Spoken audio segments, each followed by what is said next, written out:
अस्सलाम वालेकुम। आज की क्लास के अंदर जो है हम चैप्टर नंबर 5 को शुरू करने जा रहे हैं। ठीक है, और चैप्टर नंबर जो 5 है हमारा, उसका नाम है एनिमेशन। तो बेसिकली आप लोगों ने एनिमेशंस वगैरह तो देखे होंगे, और बहुत सारी जो कार्टून वाली जो मूवीज हमारे पास होती हैं वो बेसिकली एनिमेटेड मूवीज ही कहलाती हैं।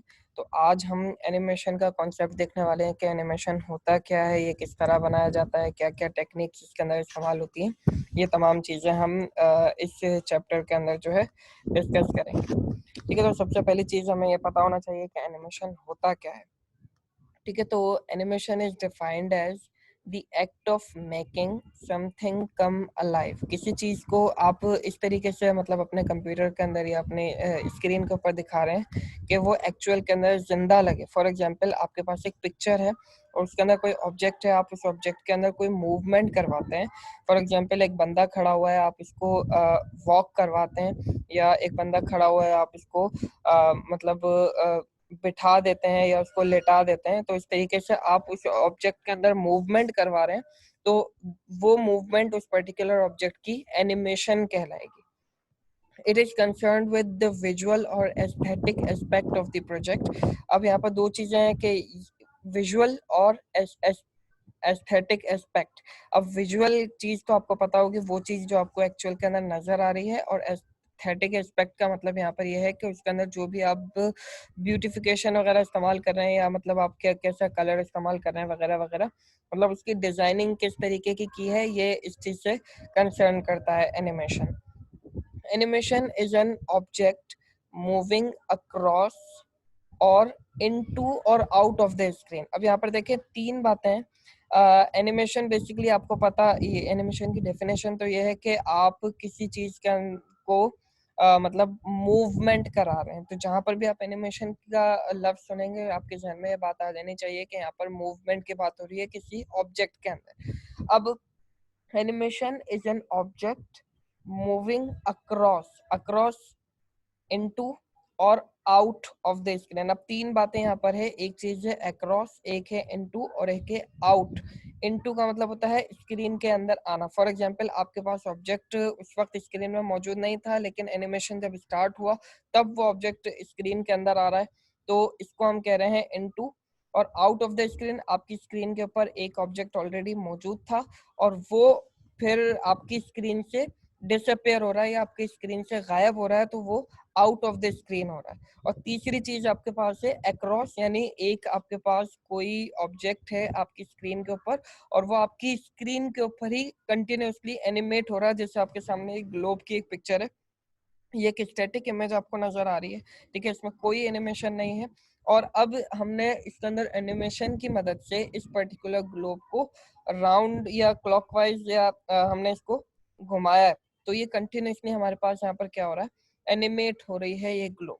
तो ये इसको हम कहेंगे कि ये अक्रॉस एनिमेशन है, कि ये इस पर्टिकुलर स्क्रीन के ऊपर ही कंटिन्यूसली हमारे स्क्रीन के ऊपर ही या स्क्रीन के अक्रॉस ही ये एनिमेट हो रहा है।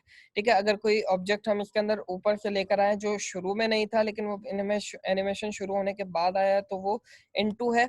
और अगर यहाँ पे कोई ऑब्जेक्ट मौजूद था, उसको हम यहाँ से मतलब एनिमेट करते हुए यहाँ से स्क्रीन से बाहर निकाल देते हैं, तो वो आउट ऑफ द स्क्रीन यहाँ पर कहलाएगा। तो एनिमेशन आपके पास एक ऑब्जेक्ट है जो कि आपकी स्क्रीन के अक्रॉस भी एनिमेट हो सकता है, आपकी स्क्रीन के अंदर भी आ सकता है, और आपकी स्क्रीन से वो जा भी सकता है। तो एनिमेशन बेसिकली आपके पास मूवमेंट ऑफ ऑब्जेक्ट का नाम है। ये इसकी बेसिक डेफिनेशन है जो आपको पता होनी चाहिए। In animation, a series of images are rapidly changed to create an illusion of movement. अब जब हम कंप्यूटर की बात करते हैं तो आपको पता होगा कि ये चीज़ हमने कंप्यूटर ग्राफिक्स वाले सब्जेक्ट में भी पढ़ी थी, कि बेसिकली जब कोई चीज़ को हम एनिमेट होते हुए अपनी स्क्रीन के ऊपर देख रहे होते हैं, तो वो कंटिन्यूसली मतलब बैकएंड के ऊपर मल्टीपल इमेजेस वहाँ पर इस्तेमाल की गई होती हैं, और वो इमेजेस कंटिन्यूसली आपके पास जो है लगातार चेंज हो रही होती हैं। और वो उस चेंज के नतीजे में हमें ऐसा लगता है कि यहाँ पर कोई चीज मूव हो रही है। एक्चुअल के अंदर ऐसा नहीं हो रहा होता है कंप्यूटर के अंदर। बेसिकली आपके पास स्टैटिक इमेजेस ही होती हैं, वो तमाम की तमाम स्टैटिक इमेजेस जो हैं कंटिन्यूसली और रैपिडली बहुत फास्ट मतलब इस स्पीड से चेंज हो रही होती हैं। हमें ऐसा लगता है कि ये एक्चुअल के अंदर जो है इसके अंदर मूवमेंट हो रही है। अब इसको थोड़ा सा और डिटेल में समझेंगे कि एनिमेशन के लिए जो साइंटिफिक जो रीजंस हैं कि हमें कोई चीज़ एनिमेट होती हुई नजर क्यों आती है, उसको भी हम अभी आगे समझेंगे। फिलहाल इस स्लाइड तक आपको ये पता होना चाहिए कि एनिमेशन की डेफिनेशन क्या है।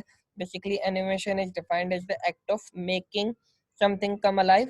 और किसी मतलब चीज के अंदर अगर आप मूवमेंट करवाते हैं अपनी स्क्रीन के अंदर तो बेसिकली आप उस ऑब्जेक्ट के अंदर एनिमेशन करवा रहे हैं।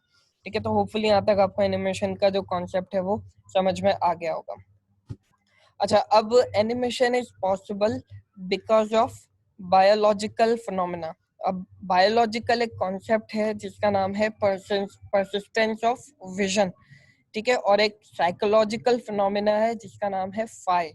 अब इन दोनों कॉन्सेप्ट की वजह से हमें जो कोई चीज मूवमेंट होती हुई जब नजर आती है तो हम उसको समझते हैं कि ये एनिमेशन है, या मतलब या जब हमें कोई चीज एनिमेट होती हुई नजर आती है तो हमें वो ऐसा लगता है कि ये एक्चुअल के अंदर कोई जिंदा चीज है, या ये मूवमेंट हमें उसके अंदर नजर आ रही होती है। तो वो मूवमेंट हमें क्यों नजर आती है, क्योंकि उसके पीछे दो मतलब कॉन्सेप्ट हैं। एक हमारे पास है biological phenomena known as persistence of vision, इन दोनों को अभी हम समझते हैं कि इसके अंदर होता क्या है। और दूसरा हमारे पास है साइकोलॉजिकल फिनोमिना जिसका नाम है फाई। अब बायोलॉजिकल फिनोमिना जो हमारे पास है परसिस्टेंस ऑफ विजन, इसके अंदर क्या होता है। Persistence of vision is the optical phenomena where the illusion of motion is created because the brain interprets multiple still images as one। हमारा जो दिमाग है वो मल्टीपल स्टिल इमेजेस को जब देखता है, और वो जो मल्टीपल इमेजेस है, when multiple images appear in fast enough,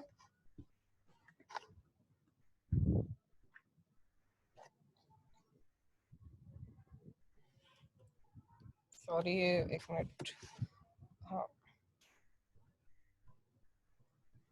तो when multiple images appear in fast enough succession, the brain blends them into a single persistent moving image। जब multiple still images से मुराद static image है जिसके अंदर कोई भी आपके पास मूवमेंट नहीं हो रही है, जब वो बहुत सारी still images बहुत फास्ट स्पीड के साथ वो चेंज हो रही होती हैं, तो हमारा जो दिमाग है वो उनको मूविंग इमेज कंसिडर करता है। यानी हमारे दिमाग को ऐसा लगता है कि वो कंटिन्यूसली जो है ये मूवमेंट हो रही है किसी इमेज के अंदर। तो इस पर्टिकुलर कॉन्सेप्ट को परसिस्टेंस ऑफ विजन कहा जाता है। जो हमारी आंख देखती है वो वहां से सिग्नल जब ब्रेन तक पहुंचाती है, और अगर वो सिग्नल बहुत फास्ट है हमारे पास, मतलब उसके अंदर जो इमेजेस हैं वो बहुत फास्ट रैपिडली चेंज हो रहा है, तो हमारा दिमाग इस चीज को इस तरीके से परसीव करता है, उसको लगता है कि ये एक मूविंग इमेज है या एक पर्टिकुलर कोई मूवी चल रही है। आप इस तरीके से भी इसको समझ सकते हैं। तो परसिस्टेंस ऑफ विजन बेसिकली ये बायोलॉजिकल एक कॉन्सेप्ट है जिसका नाम है परसिस्टेंस ऑफ विजन। इसकी एग्जांपल मैं आपको एक पिक्चर की मदद से, या एक एनिमेटेड पिक्चर अभी मैं आपके सामने लेकर आ रहा हूँ, आपको ये थोड़ा सा और क्लियर हो जाएगा। देखें, ये इस बंदे के हाथ में एक कार्ड है। ठीक है, इस कार्ड के एक तरफ इसने एक पिंजरा बनाया हुआ है, केज है, और इस कार्ड के दूसरी तरफ जो है एक परिंदा इसने बनाया हुआ है। ठीक है, अब जब इसको ये रैपिडली मूव करवा रहा है तो उस वक्त एक थोड़ा सा इल्यूजन ऐसा बन रहा है जो हमारे दिमाग को समझ में आ रहा है कि ये जो परिंदा है ये उस पर्टिकुलर पिंजरे के अंदर कैद है। ठीक है, तो होपफुली आपको समझ में आ रहा होगा। ये एक परसिस्टेंस ऑफ विजन की एक एग्जांपल है कि जब मल्टीपल स्टिल इमेजेस, अब स्टिल इमेज क्या, यहाँ पर जो है पिंजरा भी एक स्टिल इमेज है और जो परिंदा एक तरफ जो बना हुआ वो भी एक स्टिल इमेज है।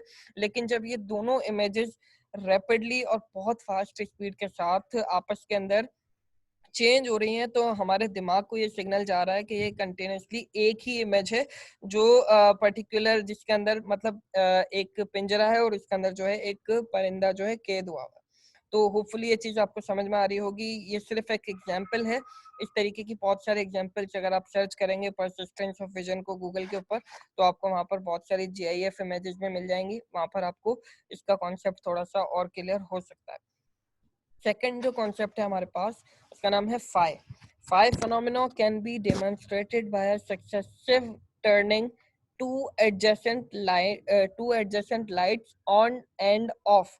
Given appropriate temporal and spatial relation between the two lights, an observer will perceive the first light as if it were moving from its location.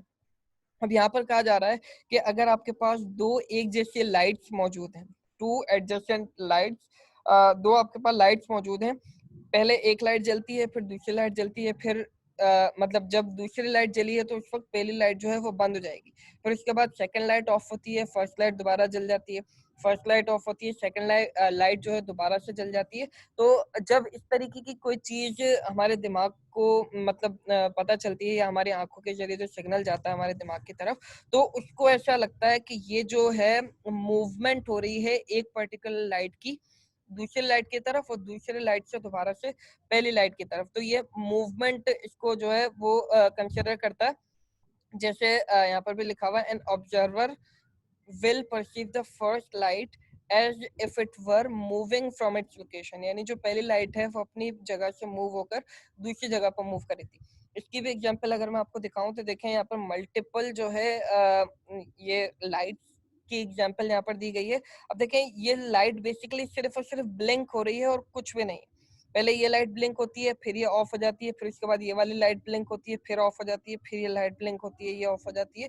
इस तरह ये सिर्फ आपके पास ये लाइट ब्लिंक ही हो रही है, लेकिन जो हमारा दिमाग इस चीज को देखने के बाद ये समझ रहा है कि ये जो पर्टिकुलर चीज है ये एक जगह से दूसरी जगह पर मूव हो रही है, लेकिन हालांकि ऐसा कुछ भी नहीं है। यहाँ पर कोई भी मूवमेंट नहीं हो रही है, सिर्फ और सिर्फ जो लाइट्स हैं वो ब्लिंक होकर ब्लिंक हो रही है, ऑन हो रही है और ऑफ हो रही है, ऑन हो रही है और ऑफ हो रही है। लेकिन ये जो हमारे पास फाई फिनोमिना है, जो साइकोलॉजिकल हमारे पास एक कॉन्सेप्ट है फाई के नाम से, उसकी वजह से हमारा दिमाग ऐसा कंसिडर कर रहा है इसको कि ये एक जगह से दूसरी जगह पर मूव हो रही है। तो बेसिकली एनिमेशन जो है हमारा दिमाग सिर्फ इन दो पॉसिबल जो कॉन्सेप्ट अभी हमने यहाँ पर डिस्कस किए हैं, एक परसिस्टेंस ऑफ विजन जो कि बायोलॉजिकल है और एक फाई फिनोमिना जो कि हमारे पास साइकोलॉजिकल फिनोमिना है, इन दोनों की वजह से हमें कोई भी चीज अगर बहुत ज्यादा फास्ट स्पीड के अंदर मूव हो रही है तो वो हमें मतलब एक मूविंग चीज नजर आती है, और अगर एक चीज एक जगह से दूसरी जगह पर इस तरीके से जा रही है जैसे यहाँ पर लाइट की एग्जांपल दी गई है, बेसिकली वो मूव नहीं हो रही होती है, वो सिर्फ ब्लिंक हो रही होती है। तो उसके नतीजे में भी फिर हमारा दिमाग इस तरीके से उसको कंसिडर करता है कि वो जो है एक मूविंग ऑब्जेक्ट है। तो ये दोनों कॉन्सेप्ट आपको समझ में आ गए होंगे होपफुली कि परसिस्टेंस ऑफ विजन क्या होता है, फाई क्या है, और मतलब यहाँ पर ये जो एनिमेशन का जो कॉन्सेप्ट है ये आपको समझ में आ गया होगा कि मैं आपको क्या समझाने की कोशिश कर रहा हूँ। ठीक है, तो होपफुली यहाँ तक आपको ये दोनों कॉन्सेप्ट समझ में आ गए होंगे।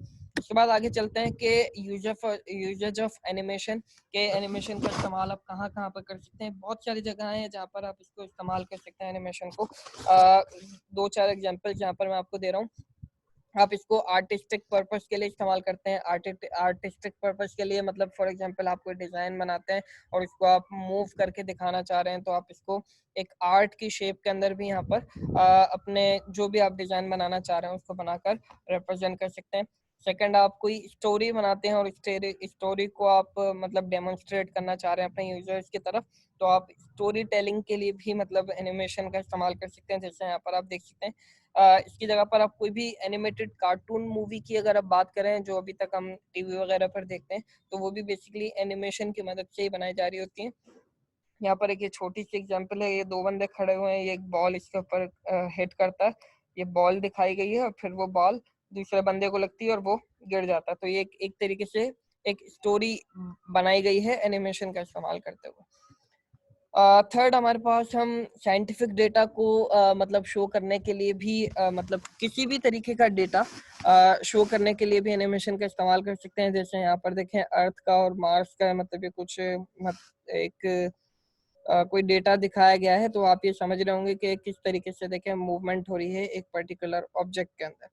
ठीक है, और लास्ट के अंदर हमारे पास इंस्ट्रक्शन, आप कोई चीज बनाते हैं इंस्ट्रक्शनल पर्पस के लिए भी आप एनिमेशन का फिर इस्तेमाल कर सकते हैं। जैसे यहाँ से सनलाइट जो है ये सोलर प्लेट की तरफ गई, फिर यहाँ से हमारा जो बल्ब ऑन हुआ फिर वो ऑफ हो जाता है, फिर दोबारा सनलाइट आती है तो ये ऑन ऑफ हो जाता है। तो ये सिर्फ एक इंस्ट्रक्शन दी गई है कि कोई चीज किस तरह काम करती है।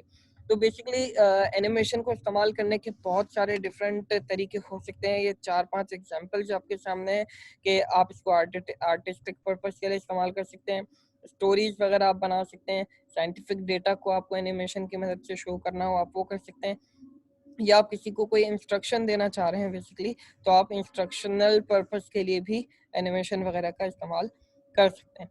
तो होपफुली आज की क्लास के अंदर हमने जो चीज़ समझी है, एनिमेशन की डेफिनेशन क्या है, एनिमेशन बेसिकली एनिमेशन की डेफिनेशन हमने समझा, फिर एनिमेशन के जो दो पर्टिकुलर हमारे पास कॉन्सेप्ट्स हैं, परसिस्टेंस ऑफ विजन और फाई, उसको समझा, और उसके बाद फिर हमने डिफरेंट एनिमेशन के क्या क्या यूज हो सकते हैं उनके बारे में हमने यहाँ पर डिस्कस किया है कि क्या क्या पर्टिकुलर यूजेज हैं हमारे पास एनिमेशन के। होपफुली यहाँ तक आपको तमाम चीज़ें समझ में आ गई होंगी। अगर नहीं समझ में आया है तो अपने क्वेश्चंस को नोट डाउन करके रखिएगा। इंशाल्लाह जब भी हमारी ऑनलाइन क्लास होगी तो उसके अंदर फिर हम इसको डिस्कस करेंगे। अल्लाह हाफिज़।